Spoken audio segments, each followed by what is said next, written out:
Return, O virgin daughter of Israel, to these your highways by which you went. Welcome to Reunion Roadmap, a place to discover the people and communities along the highway of restoration for Israel's house of Joseph. Reunion Roadmap is a B'nai Yosef North America production. Be our guest for the next hour as we meet the people of the emerging house of Joseph here in North America. Welcome to Reunion Roadmap. I'm Stefania Pappas, and with me is Alma Karn, Executive Director for B'nai Yosef North America. And we have a show where we're going into part 2 with our interview with MelanEE from Florida. Yes, that's right. MelanEE Lisa Davidson of Tallahassee, Florida. We enter into the tale in this segment of how did she get saved? I mean, she is launched into a life of being a radical lesbian feminist dyke, as she says, and then she meets Jesus. And in all places, a gay bar in Fort Lauderdale, Florida. And then what? Instantaneous transformation? No, it's a struggle. That's what we get to hear at this point. Now, it is encouraging to hear that there's some instant transformation. There are some instantaneous things that the Ruach HaKodesh, the Holy Spirit, does when MelanEE surrenders her life to our Messiah. But there are also things that take a lot of time to deal with. That's the process that we're going to hear about now and then in the final segment, which will be in the next show. And then, Stefania, we've got music and we've got a midrash. Can you give us a preview on the midrash we're going to hear in the second half of the show? Well, it deals with the Torah portion coming up, which is, you see, Isaac digging wells. Yes. So we are in this week when we're recording this. It is that Torah portion, generations or Toldot. It's the story of Isaac. So Barry Phillips and David Jones will be taking an element there. And what I found, as we will discuss in the other side of the program, their midrash about digging wells links directly to how that's walked out in MelanEE Davidson's life. And along with that, we have Solomon Lopez and Will Spires as our musical guests. So with that as introduction, let's go on back to Tallahassee, Florida, and continue our conversation with MelanEE Lisa Davidson.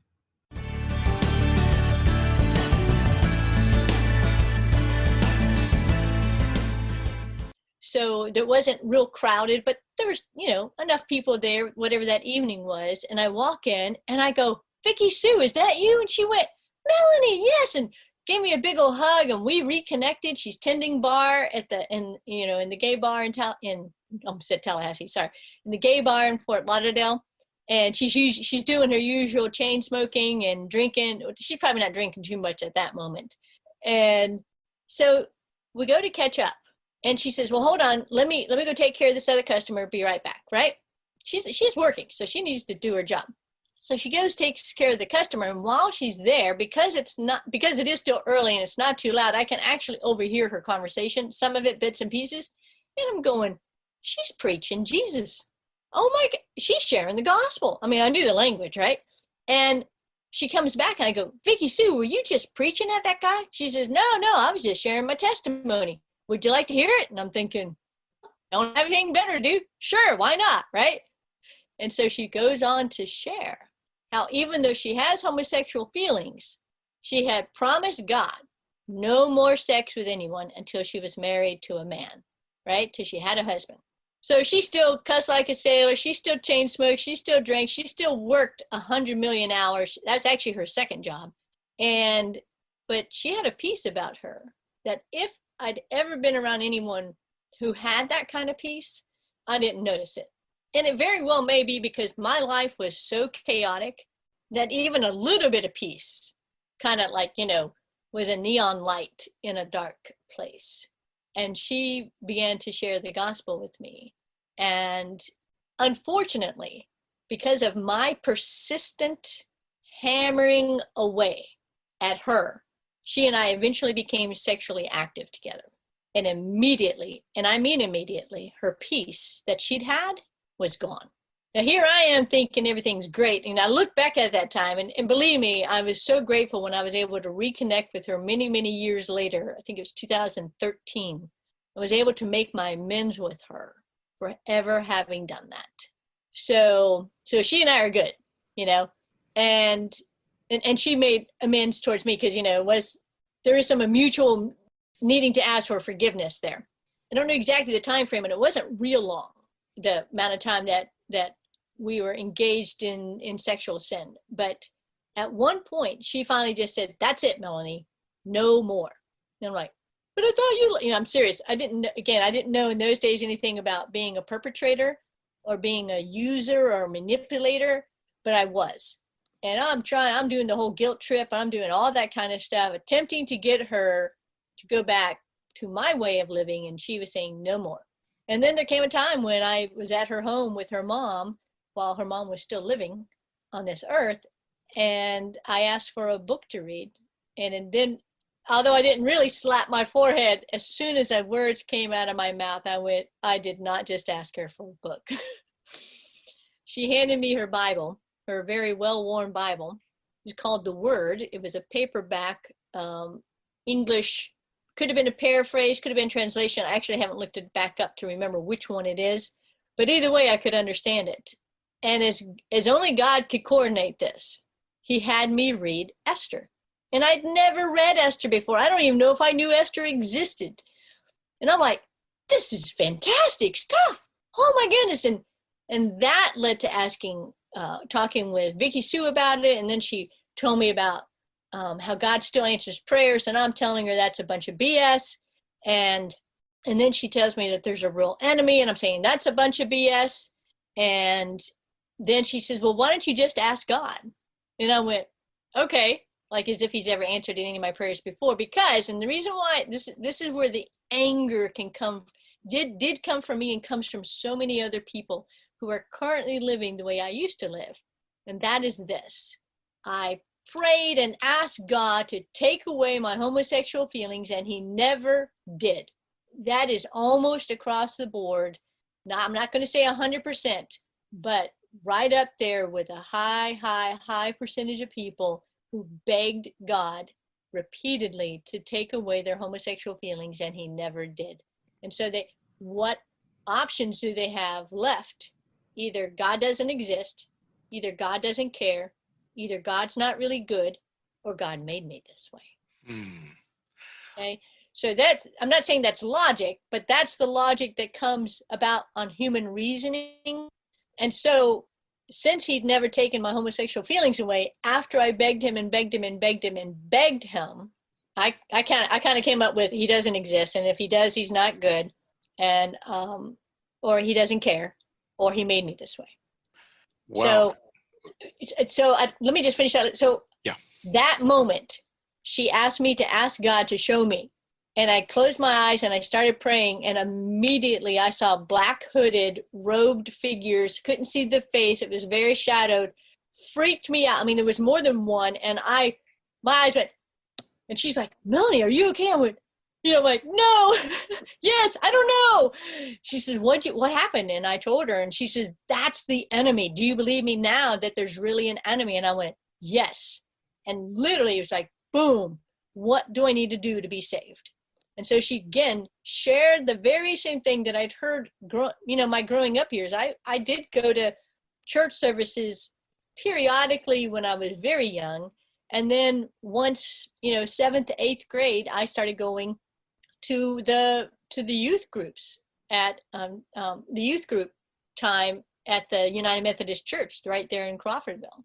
And so I walked the aisle many, many times. I asked God to save me many, many times. I sang about Jesus all the time because we were part of the music group. I was part of the music group, and I never knew him. I never knew he was good.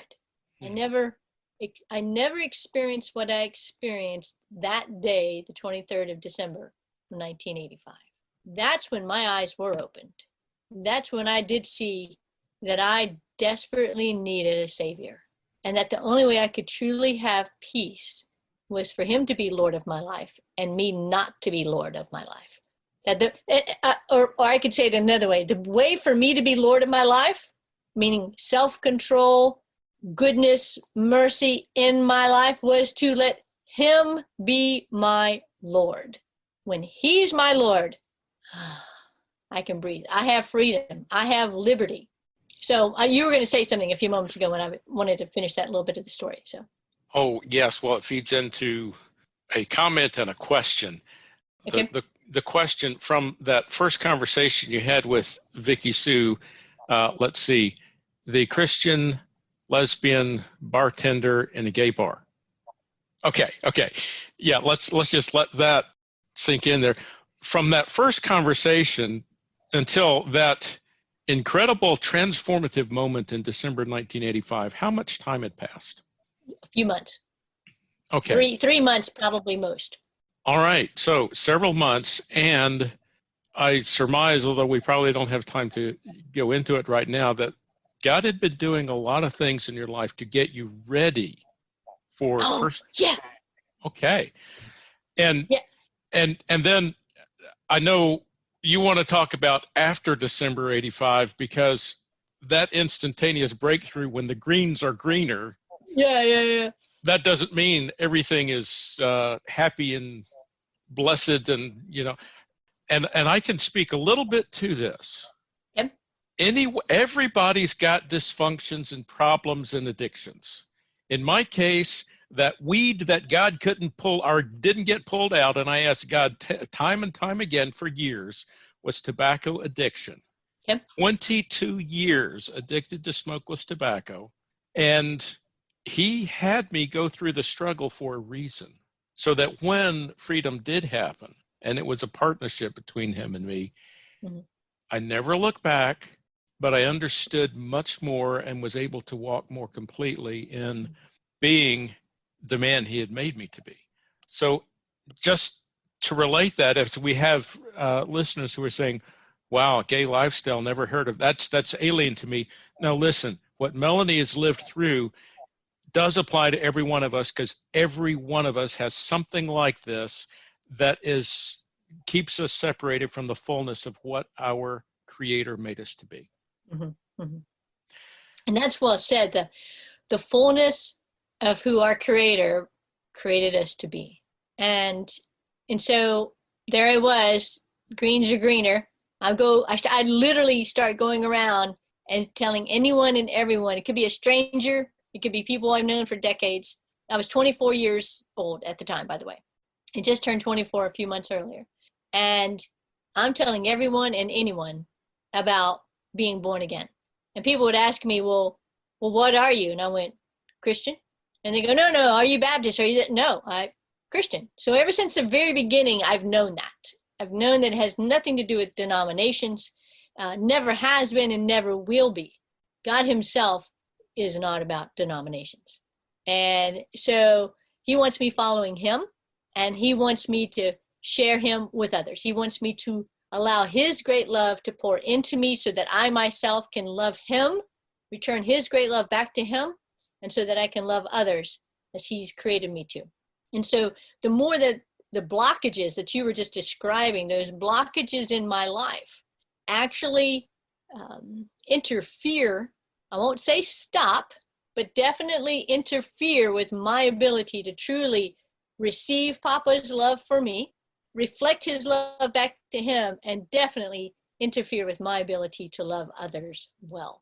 So, in those days, basically what happened was a few years later, after, the way I describe it is those first 2 to 3 years after being born again, it literally felt like torment, like torture.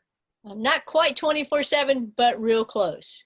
I had homosexual feelings. I knew I could not act on them.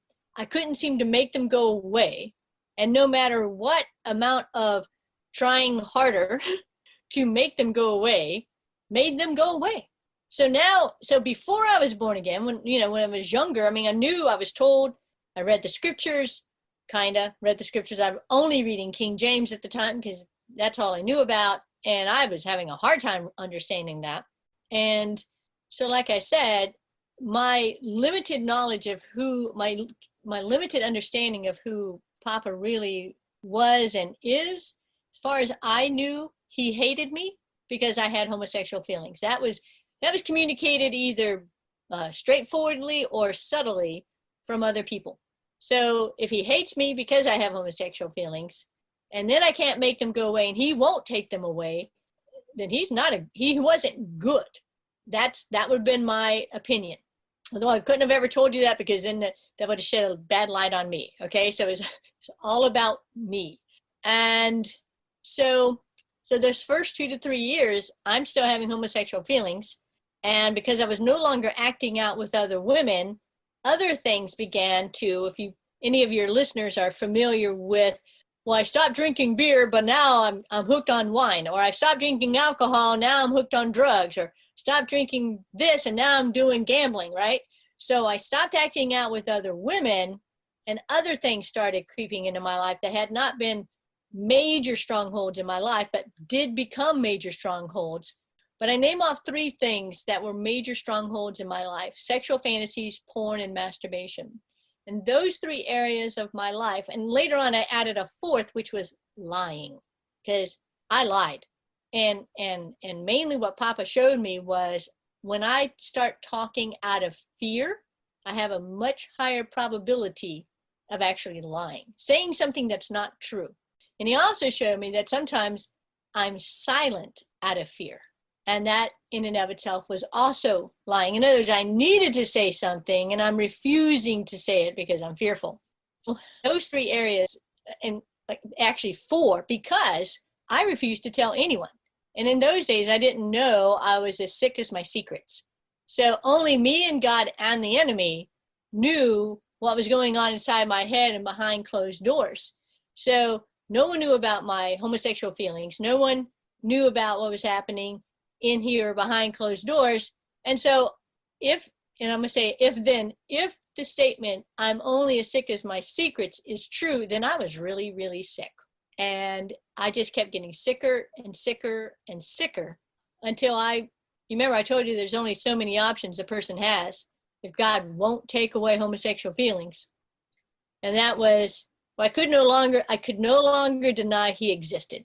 And so in the spring of 1989, I turned to God and I said, Jesus, I can no longer deny that you're God, and I can no longer deny I'm a lesbian. And off I went to live as a quote unquote Christian lesbian.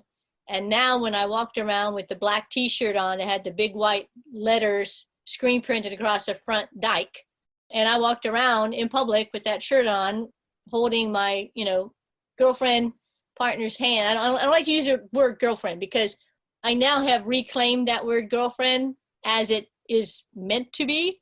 So my sexual partner at the time, whatever that person might have been. And that's how I began to live again until 1 September 95. And 1 September 95, which just passed, so that's 25 years later, was the first day of what I call real recovery for me. And I just gave you a new turning point. So where do you want to go with that? Oh boy. Yeah, so we've got 6 or 7 year increments here. Mm-hmm. I mean, 7 years from 79 to end of 85 in your tremendous rebellious phase. Mm-hmm. And then from there and going on 10 years now in this strange middle ground, a Christian lesbian. Mm-hmm. Okay. And there, you know better than I, there are people who say such a thing can't exist. Wait a minute.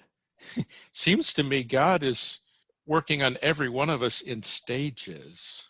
Mm-hmm. So what happened September 1st, 1995, that you got to the next stage of him bringing you along to where he wants you to be? Well, this is how it worked out. So spring of 89, so a year before that whole year of 88 and part of 89, I had become sexually active with a woman who was seeking help. And so just like with Vicky Sue, as soon as I became sexually active, once I had turned my life over to Papa, my peace went out the window. So, and then every time I recommitted myself to no more sexual activity, kind of sort of my peace came back, but I was still tormented by my sexual feelings. And so the brain cannot handle that incongruency for very long. And I had to make a decision. And the decision was what I shared with you earlier about you're God, and I can't deny that, and I'm a lesbian, and off I went. So that was my decision, right? Basically, I call that slamming the door in Jesus's face, right? But his foot was in the door frame, and it kept the door from completely closing. Thanks be to God on that.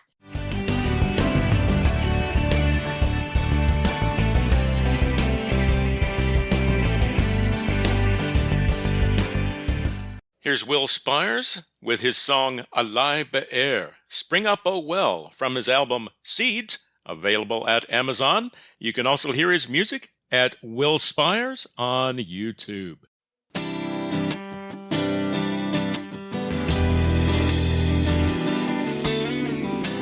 Baruch Hashem Yahweh.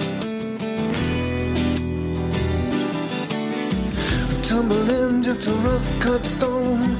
I wanna look more like a corner. Who really made this difficult clay? In a moment I see myself and I need your hands to lead me. Fire to refine me, water to redeem me. Mercy keep on changing.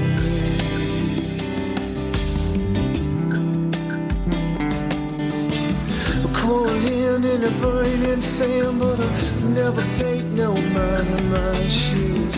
Them snakes was a part of his plan. Give me to see these words my choosing. Healing comes from your hands. Trust brings shalom back again. Thankfulness to bring sight leads me to the living way. Hell in the middle.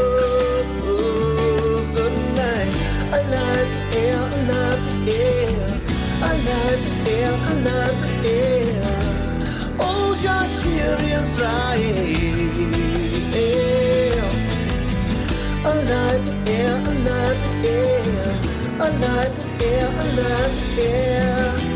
oh, Yashir Israel, it Hashira Azot, spring up away.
Oh, Yashir Israel,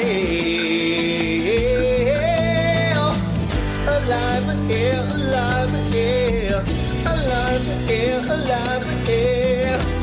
oh, Yashir Israel.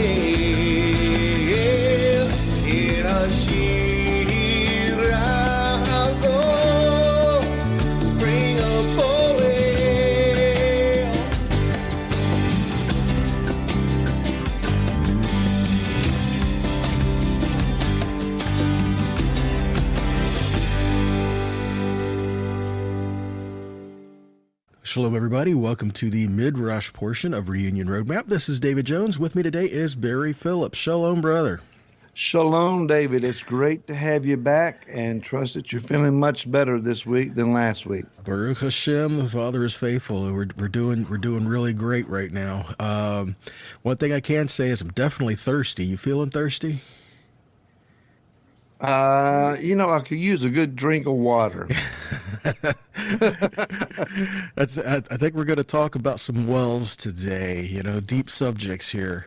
I was recently reading through the Parsha and got to Genesis chapter 26 and got to the part where the Philistines had stopped up Abraham's wells, and Yitzhak redug those wells. And so I started thinking about redigging the wells. This is a plan of restoration, and I think it goes beyond just a matter of, well, you're in the desert, you need water. I think there's more to it than that. As we kind of unpack this a little bit, I think living water is what we need. We don't need contaminated water. And understand that once you start to dig, try to find living water, you may run into some problems. So I kind of want to set this up, and then we can kind of break it down a little bit. The first thing I'm thinking of, the word for well is be'er, like you may have heard, like Beersheba or things like that. So be'er, the root of the word, though, means to engrave. So even the idea of when you dig, it's just you're engraving on a larger scale. So to engrave, like in stone or in tablets or something, you're engraving. The names of these wells, there are 4 wells I'm looking at that he had come to. And you find this in Genesis chapter 26, like I said, starting in verse 15, as you go through and read the story. So when Isaac is trying to redig these wells, he runs into some problems with these people coming behind him. So the first well he called strife. And then the second well he came to, he called accusation.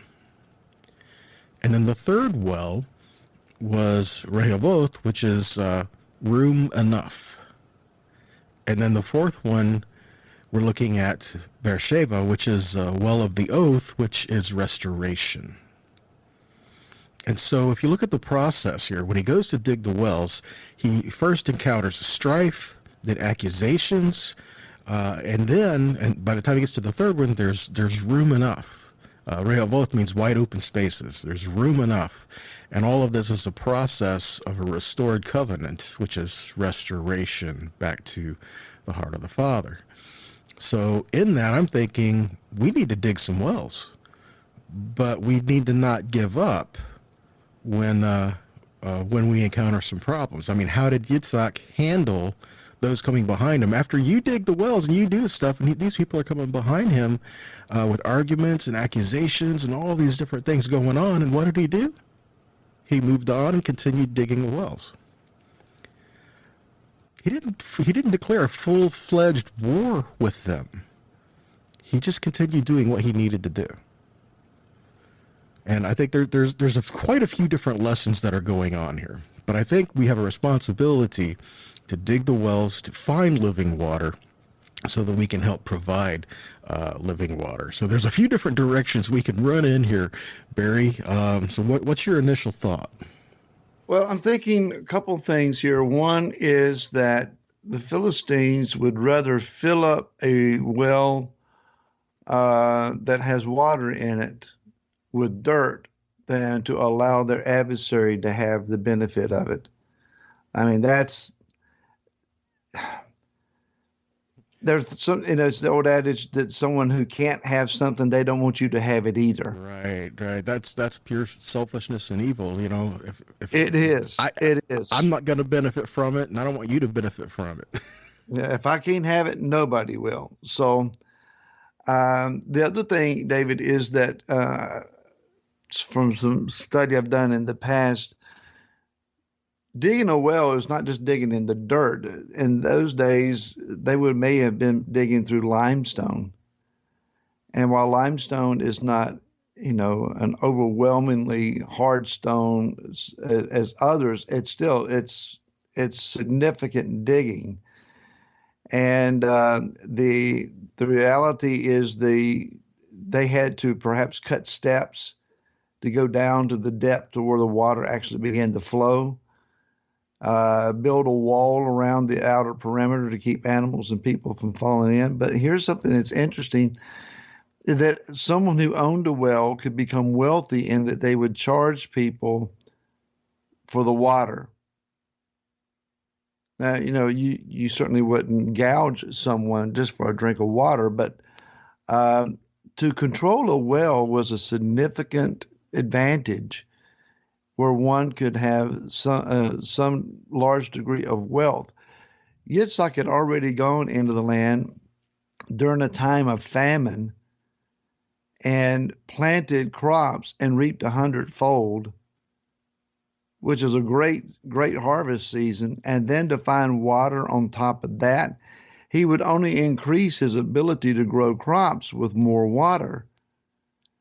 It was simply, I think, a jealous move on the part of the Philistines of, he's just too powerful. We can't allow him to become this powerful in the midst of us. The people of Elohim are not designed or called to be wallflowers or stay under the radar. We're supposed to be making waves and impact, ripples on the pond. We're supposed to be causing things to happen. The Father wants to exemplify his kingdom through us. He wants the power of his authority and his word to be demonstrated through us. But our adversaries, and even those who don't really think of themselves as our adversaries, can easily be filled with jealousy and not want us to become too powerful in their midst. It would be to their advantage to stop up our flow. Let's throw some dirt in their well. Let's contend with them and say that well belongs to us. We recognize jealousy as a very childish emotion. We were talking to my youngest daughter yesterday. She has a first grader, and I guess Ellie is 3 now. So like a 6 and a 3-year-old. And they're fighting over a string. A string. and going at it, it's mine. No, it's mine. I need it. I want it. But a string. And, it's just sibling rivalry and petty jealousies. We should be beyond the maturity level of a 6 and 3-year-old. But isn't it amazing that jealousy still has that big a hold on us, that spiritually we would look at someone else and be envious of them, jealous of them, and we would rather harm their gifting than benefit from it? Jealousy and power, control, all of these things, as we're talking in this vein of it, talking, spiritually and gifting and different things like that, I'm reminded of Simon the sorcerer. Oh, yeah. Yeah. Yeah. When he saw the power of the Ruach HaKodesh, he approached him and said, "Hey, sell me that." And no, it's not for sale. It's for those who have surrendered themselves to do the work. You have to dig the well. And I think that's something that we have to pay attention to, because people need water. It's not just some metaphor. It's not just no, people need water. If you're going to live, you have to have it. And so people will take water from whatever source they can get it from if there's no other place to get it. Yeah. Even if the water is contaminated. I mean, some of these places in some of these countries, you find their water sources are terrible and diseased, but people are drinking the water because they have no other place to get it. And I think we, as a people of Yah, need to make sure that we are getting Mayim Chaim, living water, clean water, fresh water, that we're taking the water that was given, to us, that was pure, and that's what we need to be spreading. Even like Yeshua said, he is the living water. The woman at the well. If you knew who you were talking to, who said, to give me a drink, you would ask me for water. Yeshua also said, out of your innermost being shall flow rivers of living water. And, as you're describing this, David, I'm thinking of the revival days where, quote unquote, fresh anointing, a new gifting, the fire of Elohim is available, and we would go and stand in line for someone to lay hands on us so that they could, quote unquote, impart this gifting or this anointing to us. Well, it's not a whole lot of work on our part to stand in line and wait our turn. And then someone lay hands on us, and suddenly there's this gifting. Free and easy is rarely held on to. But when you and I go through the process of getting the dirt out, you and I are made out of dust. That speaks of our humanness, our earthliness, our flesh. You have to dig that part out in order for the waters that are subterranean in there, buried in there, to be able to get out. Here on the East Coast, you can dig down about 500 feet and get an artesian well. But it takes some digging. Up in the mountainous areas, you may have to go that far just to get to a water source. But an artesian well is that which springs up of its own ability. It's almost like a geyser style of flow. And that's what I think Yeshua was wanting. Dig deep. Dig the flesh out so that out of your innermost being will flow a river of water. So are we willing to get that much flesh out? That's a big question. That's a good point, too. Are we willing to tap into this living water and to do that? Or are we trying to hold on to our own ways of water? I'm reminded of Jeremiah 2. I just thought the same thing. Yeah, yes. It says the people committed two evils, right? Well, what was it? It says they abandoned me, the fountain of living water, and then they dug for themselves cisterns, but broken cisterns at that can hold no water. So if we surrender to him, we'll tap into that fountain of living water versus trying to get the water our own way and end up having something that can't even hold any water at all. Now, I've been to Israel and seen in certain areas the cisterns that they had. These are not small. I mean, they are large rooms. And I remember walking inside of one. Oh, yeah. I saw a picture of the day of one at Messiah, and it was enormous. That being full of water, one would look at it and say, see, there, we're good. But when you get down to the bottom of it, if you don't have anything else going in it, you're in bad shape. Fresh water means an inflow and an outflow. Water has to be moving. There may be a large store of water, but there has to be an influx of water and an outflow of water. So if water is coming in and we're not giving out, we're going to stagnate.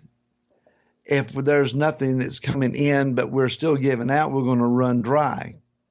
Neither one is what Yah is asking us to do. That's right. So as he's pouring water into us and life into us, he's expecting us to continue to pour that out as well. Yeah. Yeah, I heard many years ago, David, that everyone needs two people in their lives. They need a mentor from whom they receive wisdom and training, but they also need a protege, someone that they're raising up to walk in their shoes and in their path when they're gone. An inflow and an outflow. Well, well said. Well said. And I think with that kind of puts us at the end of the Midrash for today. Folks, if you'd like to contact us, communicate with us, you can reach us at Reunion Roadmap at B'nai Yosef, We'd love to hear from you with your comments and your questions.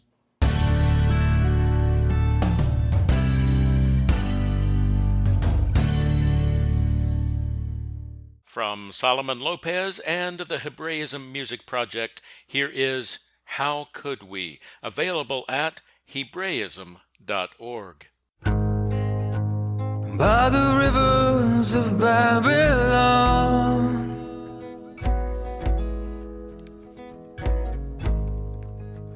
there we sat down and we wept as we remember Sion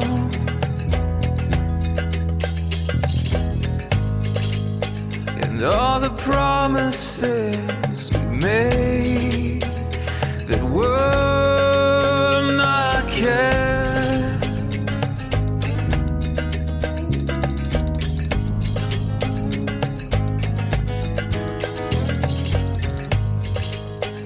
And our captors asked us for the words of a song, and they mocked us, saying, sing to us a song of Sion, sing to us a song of Sion.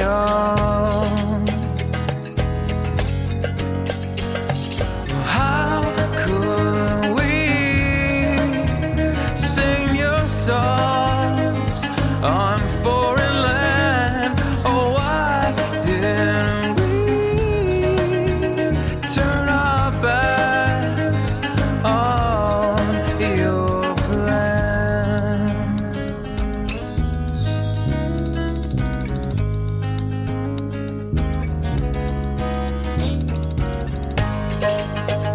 By the shores of America,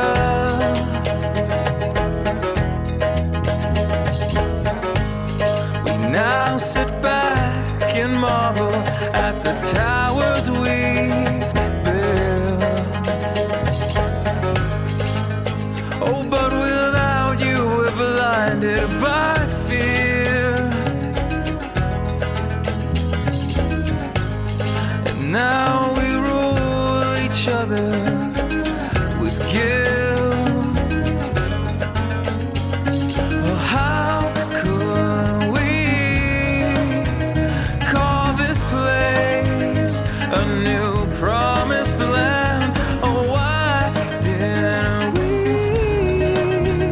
turn our backs on your plan? Oh, how could we ever sing your songs on foreign land? Oh, why didn't we change the words of your plan?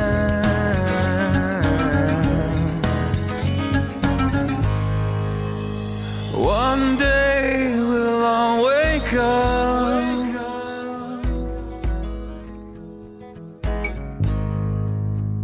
and remember the words to your songs,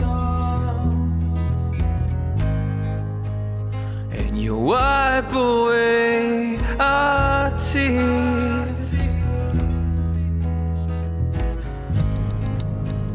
and you'll dwell with us again in Sion.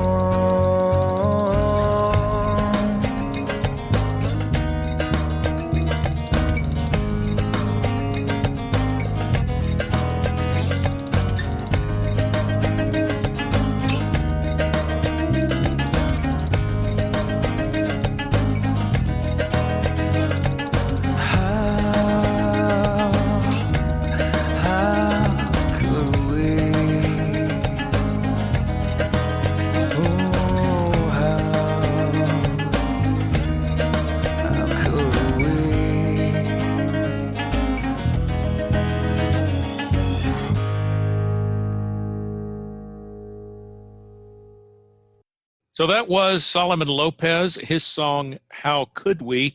his rendition of Psalm 137, by the waters of Babylon, there we sat down, yea, we wept. And when they asked us to sing a song of Zion, well, how could we when our hearts are so torn up? Stefania, you were thinking about Solomon's song and how that connects with what Barry and David were sharing with us on the subject of digging wells, and also with MelanEE Davidson's testimony. You want to explain that?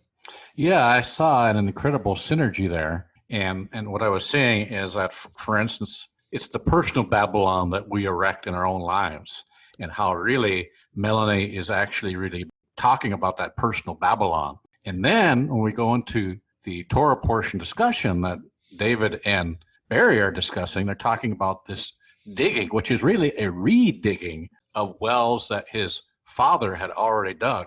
And this is sort of like now going back to where we came from. And that's all we have to do. We always have to turn back to our fathers. And we see this incredible story developing with MelanEE turning back to her father. And as we get to it towards the end of that story, you're going to see how it all happened for her. And then, of course, the song about the falling of Babylon. You know, let's not look to the towers that we have built, because they're just these temporary structures, monuments to man. And where do we have to center our lives on him, who's the sovereign, of our lives? Those are good observations. They go along with what I was understanding. Now, Will Spires, in his song Aila Be'er, Spring Up a Well, is speaking of the goal that we're looking toward. Yes. And Barry and David mentioned it when, in John 4, when Yeshua is talking to the Samaritan woman at the well. Whoever drinks the water that I have, it will become a well of living water springing forth.